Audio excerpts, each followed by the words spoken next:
Hello everyone, myself Prashant Kohli, Assistant Professor in Chemistry, MEP Samaj, Arts Commerce Science College, Nandgaon, Nashik. Friends, in the last video, we interacted with basic concepts of coordination compounds. In this video, we are going to interact with the same topic, that is coordination compounds.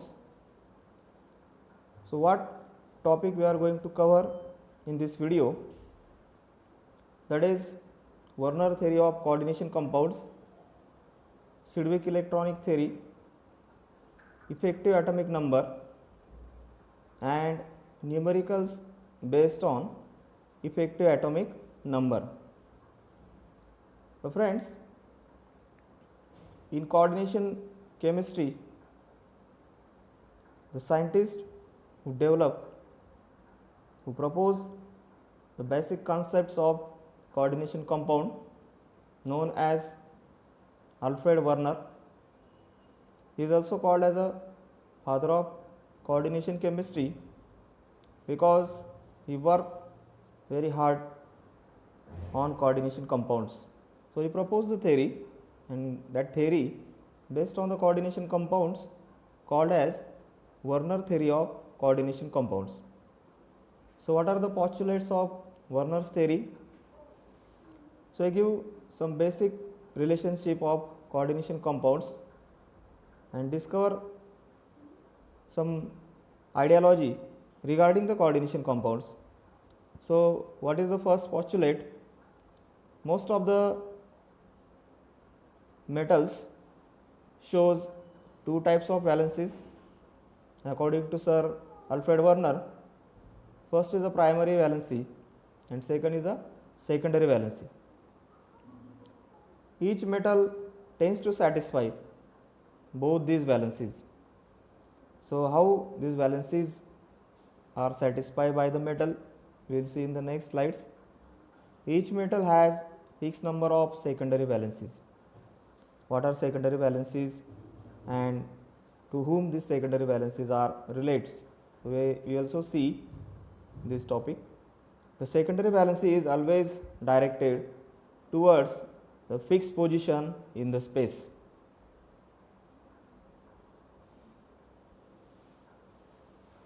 So if we consider about the primary valency and secondary valency in the complexes.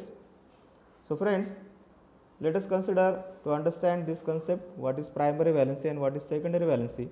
So here is a simple example of nickel aqua complex NiH2 plus. In this complex, the primary valency of nickel is +2 while the secondary valency is 6. So the primary valency is +2 and secondary valency is 6. So primary valency for every metal is nothing but oxidation state in the modern terminology, while the secondary valency is related to the number of ligands attached to the central metal atom. So here we can see that the water ligands are 6 attached to the nickel, while +2 is the oxidation state for the nickel. So oxidation state is a primary valency while the coordination number is a secondary valency according to Werner terminology. So again he made the second assumption that each metal has fixed number of secondary valencies. So why the secondary valencies are fixed? So basically number of ligands attached to the central metal atom are fixed. So either they will attach in particular number like 2, 3, 4, 5, 6, and depending on that number the coordination number is assigned to that particular complex. So here we can consider example of scandium aqua complex. So here 6 aqua ligands attached to the scandium. So how many number of ligands are there? So number of ligands are 6, hence the secondary valency or coordination number also 6. The second example, again that is a example of coordination complex FeCO5, that is a pentacarbonyl ion. Number of ligands, carbonyl ligands attached to the Fe are 5. So the number of coordination number or simply the secondary valency is also 5. So I think you must understood what is the secondary valency, that is the number of ligands attached to the central metal atom recognized as a secondary valency. Again we can see the third example, that is a amine copper complex. So here you can see that the number of amine ligands, ammonia ligands are 4 attached to the copper. So hence the secondary valency is also 4. Now friends, we can see that there are several examples where the number of ligands attached to the central metal atom are less, but still the coordination number is a differ. So first of all, whatever the coordination number we assign to the particular complex, there are two terms. First, when the monodentate ligands are directly attached to the metal, in that case the number of ligands will be equivalent to the coordination number of the complex. But when the nature of ligand is a polydentate, so in that case the coordination number may be differ, because how many sites are attached to the central metal atom, depending on that the coordination number will be changed. So here you see the example, chromium oxalato complex. So in this case the oxalato ligands are 3, but the coordination number is 6. So how the coordination number is 6, although the oxalato ligands are 3. So this oxalato ligand is a bidentate ligand. For one oxalato ligand there are 2 attaching sites from oxygen donor atom, and in this way 2 into 3 oxalato, the coordination number resulted as a 6 for this complex. So coordination number may be changed when the ligands are polydentate or multidentate. So depending on the number of sites attached to the central metal atom decides the coordination number. Similarly, we can say that the another examples like EDTA. So EDTA is a single molecule, but most of the time this EDTA attached to the central metal atom from the 6 side. So in that case the coordination number is 6 when EDTA is attached to most of the metals like nickel, cobalt or other atoms.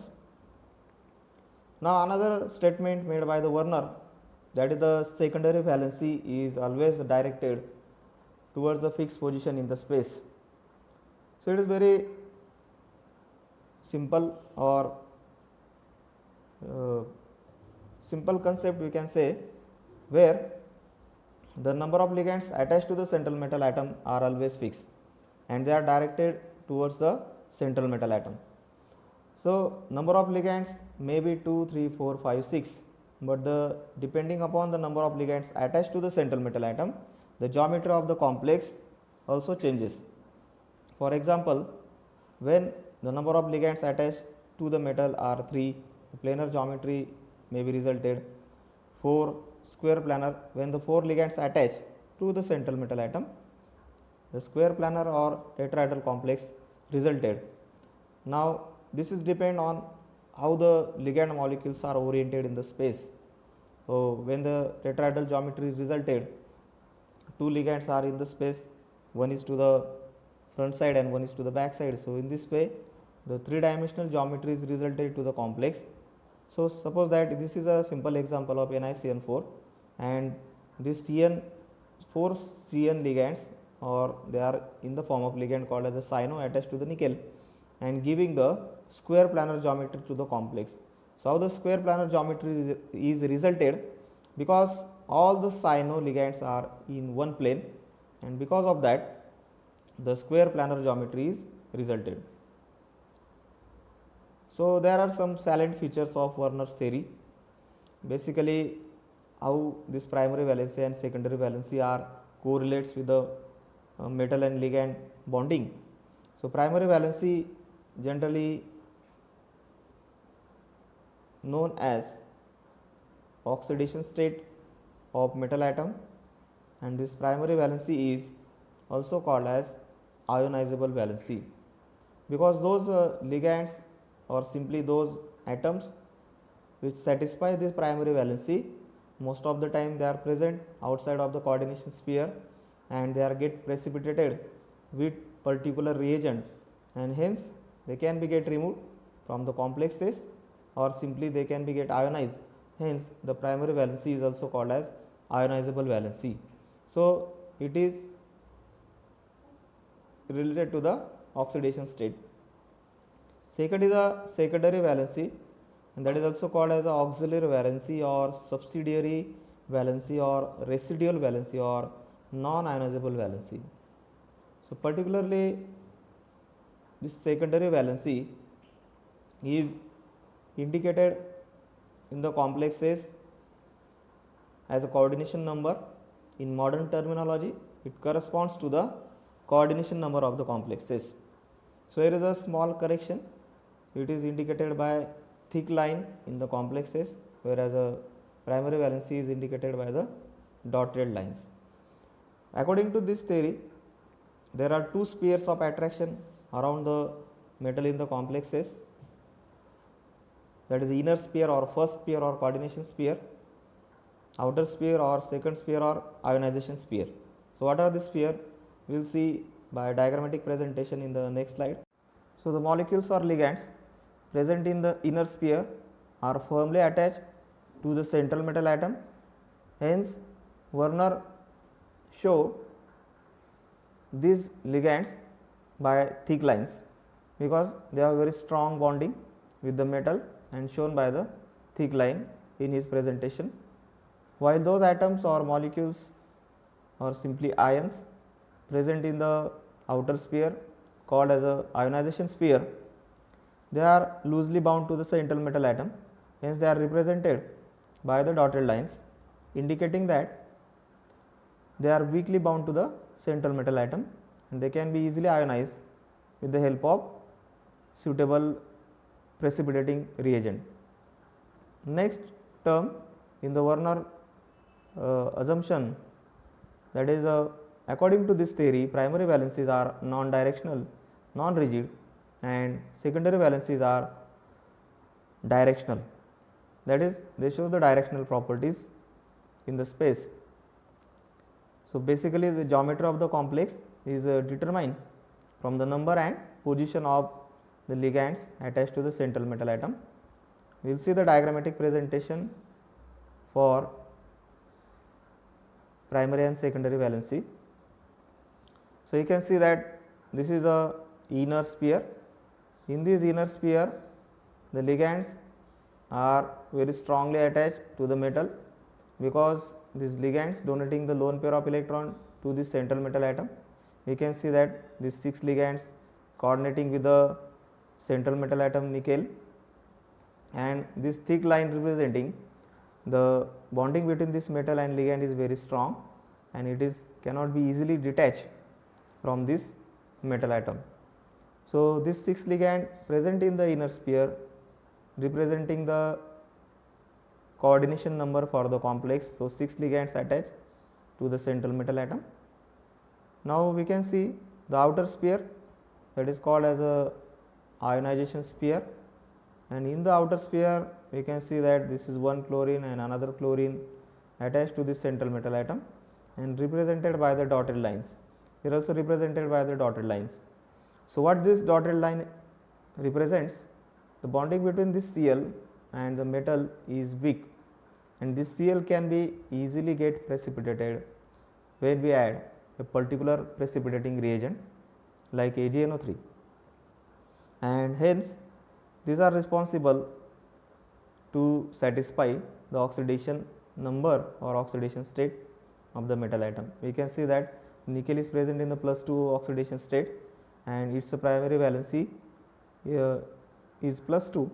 So, basically this +2 charge is balanced by these 2 negative ions Cl minus and Cl minus.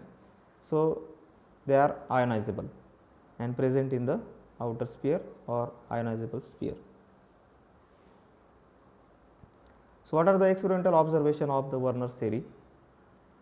So, basically he work on various complexes, but particularly here we are discussing about these cobalt amine complexes. So, 6 amine ligands directly attached to the inner sphere with the cobalt, while the Cl3 are present in the outer sphere or ionization sphere. The central metal atom has +3 oxidation state, that is primary valency and secondary valency is 6, has the 6 amine ligands attached to the central metal atom. Now, when this complex was heated in presence of HCl, the amine molecules which are attached to the central metal atom not detach very easily, because according to this theory the bonding between the metal and this amine ligand is very strong. So, it is not very easy to detach this amine ligand from the central metal atom.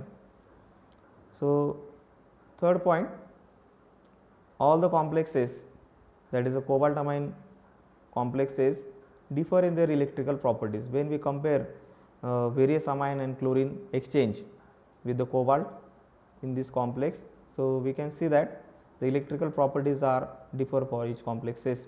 So, how it is resulted?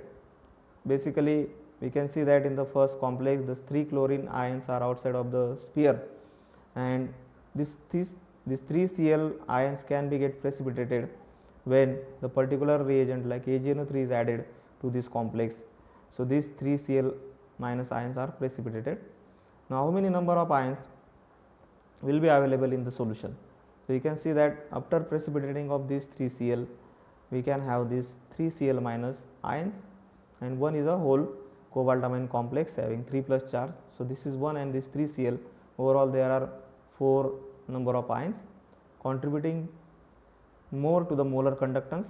Hence, number of ions are more. So, the molar conductance is also maximum, here is a 390. Again, we can see the another example, only the number of Cl minus ions are less in the outer coordination sphere. There are 2 Cl ion, and hence number of Cl minus ions precipitated by AgNO3 are 2. So, how many number of ions present in the solution? This 2 Cl minus and 1 cobalt complex ion. So, in this way there are now 3 ions in the solution, and molar conductance now decrease because number of ions are also decrease. Here we can see that only 1 Cl is present in the outer sphere or ionization sphere. So, it will be get precipitated in the outer sphere. Now, there are 2 ions in the solution, one is a Cl minus and one is a whole complex cobalt amine complex, and hence the molar conductance is again decreased. Now, the last example we can see that there is a no Cl minus ion present in the outer sphere. So, hence number of Cl minus ions will not be get precipitated, and hence only 1 ion is present in the solution, this whole complex, hence molar conductance is 0. So, these are the some electrical or conducting properties may be vary when the number of ions are changed. So, next is a Sidgwick electronic theory. So, Sidgwick basically analyzed the Werner theory as well as Pauling suggestions, and he put forth his terminology regarding to the coordination complexes. So, according to Werner theory, primary valency is electrovalency, that is a positive valency, and which is arise due to the loss of electron by the metal atom during complex formation. Now, second is a Werner secondary valency, or it is simply the metal ligand bonding when the electron pair donated by the ligand. So, basically ligands act as a donor while metals acts as acceptor according to this Werner suggestion, and he put some signs to the metal ligand bonding. Here you can see that the central metal atom, and this is a double headed arrow indicating the coordinate bond between the metal and ligand. So, he also put the same terminology between the metal and ligand, but he give one important concept related to his theory, that is called as the Sidgwick effective atomic number. So, he proposed the concept of this EAN rule. So, basically what is EAN rule? According to this concept, the metal atom during the complex formation will accept the lone pair of electrons from the particular ligand till it achieves the inert gas configuration or simply the noble gas configuration. So, we know that the noble gas configuration is very stable configuration, and when the particular complex results this noble gas configuration, it will show some stability to the complex. Sidwick-EAN rule reflected the concept of stability of complexes similar to the noble gases. So basically, this when the complex form and it obeys the noble gas configuration, it shows the stability, but this statement is not generalized for all the complexes. So what we can define about the effective atomic number? The effective atomic number can be defined as the total number of electrons available towards the central metal atom and total electrons donated by the ligands during the complex formation can be called as effective atomic number. So when the complex possessing total electrons 36 and it achieves the configuration of krypton, when the complex possessing total electrons 54, it achieves the configuration of xenon, when complex possessing the 86 electron, it achieves the configuration of radon. So in this way we can make the conclusion that metal complex is obeying which configuration. So here we can see that when the metal belongs to the 3D series, generally it obeys the krypton configuration. When metal belongs to the 4D series, it obeys the xenon configuration. When metal belongs to 5D series, it obeys the radon configuration. So depending on the metal ion present in which series, it will give the configuration. So we can assign the formula to solve the numericals based on the effective atomic number. So here is the effective atomic number formula: EAN is equal to Z minus X plus 2 into coordination number, where we know that Z is the atomic number of metal ion and X the number of electrons lost during the complex formation, or simply we can say that it is the oxidation state of metal atom in the complex. And this coordination number we already interacted, coordination number, total number of ligands or sites attached to the central metal atom. So another formula is there for the EN, that is simply EN is equal to Z minus X plus Y. So where this Z is the atomic number of metal, then X is the number of electrons lost during the complex formation, again it is the oxidation state of metal atom, and Y is the total number of electrons donated by the ligand to the central metal atom. We can see some numericals based on the EN. We can solve the examples. First is a cobalt amine complex. You can see that cobalt amine complex having 3 plus charge, it is missed here. Cobalt amine complex having plus 3 charge. So as we already interacted in the last video, when cobalt or any metal attached to the ligand which is neutral and that complex has a certain charge, so that charge is the oxidation state of that particular metal. So it is very compulsory that we should know how to calculate the oxidation state of central metal atom. For solving the numerical based on the EN, first we should know how to calculate the charge of central metal atom in the complex. Second, what is the atomic number of the metal and how many electrons contributed by the ligand. This overall knowledge is important while solving the problem based on the EAN rule. So here is the formula, we can assign that EAN is equal to Z minus X plus Y. So here is Z is atomic number for the cobalt, which is 27. Oxidation state of cobalt in this complex is plus 3, and Y, that is the number of electrons donated by the ligands. Here we can see that amine is a monodendrite ligand and this amine can donate 2 electrons, that is 1 lone pair of electron. So 6 amine into 2 electrons, overall 12 electrons will be donated by this amine. We can put all these values in the equation 1. So N is equal to Z minus X plus Y, 27 minus 3 plus 12, that is 24 plus 12, EAN is the 36.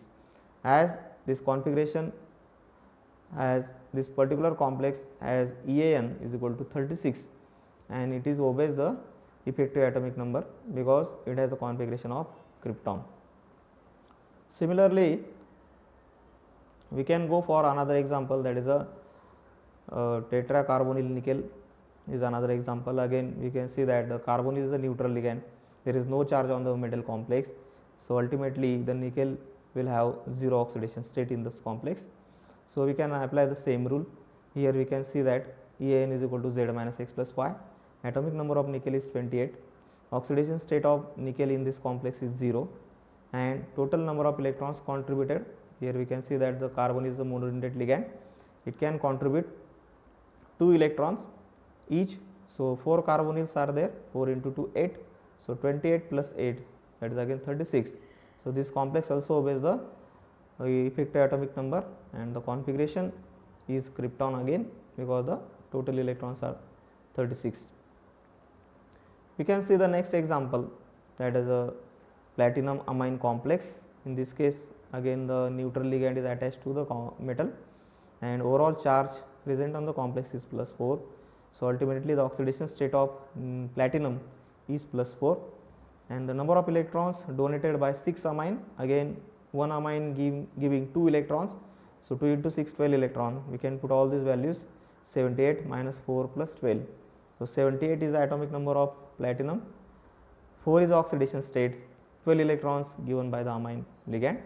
So 74 plus 12, it equivalent to the 86. Now again it obeys the effective atomic number, and the configuration matches with the radon. So again it is considered as a stable complex according to EAN rule. Now FeCN6 4 minus is another example. You can see that the Fe has atomic number 26. In this complex Fe has plus 2 oxidation state, because the 6 Cn minus has minus 4 charge, and this minus 4 plus minus 6 plus 4 gives a plus 2 oxidation state for this Fe in this complex. So 26 minus 2 plus 12, that is 24 plus 12, EAN is a 36. Again this FeCN6 4 minus obeys the effective atomic number, and it has again the configuration of krypton. We can solve many examples based on this effective atomic number, and this is again important, again the exam point of view. So FeCN6 3 minus is another example, FeCN6 3 minus. So here first of all we will calculate the oxidation state, as total CN are 6, so minus 6 for 6 CN, minus 1 into 6 is minus 6, and when to the RHS you write down this minus 3 charge. So this minus 6 when goes to the RHS gives oxidation state to the central metal atom as a plus 3. That is, we already seen in the previous video, that is what is oxidation state of central metal atom, that is algebraic sum between the charge present on the ligand and oxidation state and charge present on the overall complex. So here 26 minus 3 plus 12 gives a 35 as effective atomic number, and overall this complex has a effective atomic number is 35, and it does not matches with any noble gas configuration. So simply this complex FeCN6 3 minus not obeys the EAN rule. Again we can see that another example here for effective atomic number. So NiNH3 plus in this complex we can see that nickel has atomic number 28. In this complex nickel has plus 2 oxidation state, and total number of electrons donated by this amine ligand 6 amine ligand into 2 electrons. So overall the 12 electrons will be contributed by this amine. Put all these values in equation 1, Z minus X plus Y. Atomic number of nickel is 28 minus 2 plus 12. So here is a 26 plus 12 is a 38. Again this 38 number not matches to any of the noble gas configuration, hence this complex NiNH3 plus not obeys the effective atomic number. So in this way we can solve many examples. So 3 points are important to solve the numericals on EAN. First, you should know the how to calculate oxidation state of central metal atom. Second point, you should know charge present on the ligand and do the algebraic sum. So you will be able to calculate the oxidation state of central metal atom. So there are some limitations for sealed model. So what are the limitations? This EAN rule is not applicable uniformly to all the complexes, because if we consider regarding the stability, there are several complexes which not obeys the EAN rule, but still these complexes are considered to be the stable complexes. Then second, we can consider that Sidgwick model does not explain any concept about the geometries of the complexes, how the geometries of the complexes are resulted, that is not explained by the Sidgwick model. Then when we consider the concept that the ligands will donate the lone pair of electrons to the central metal atom, but when the ligands donates lone pair of electrons, the overall complex may result the negative charge, and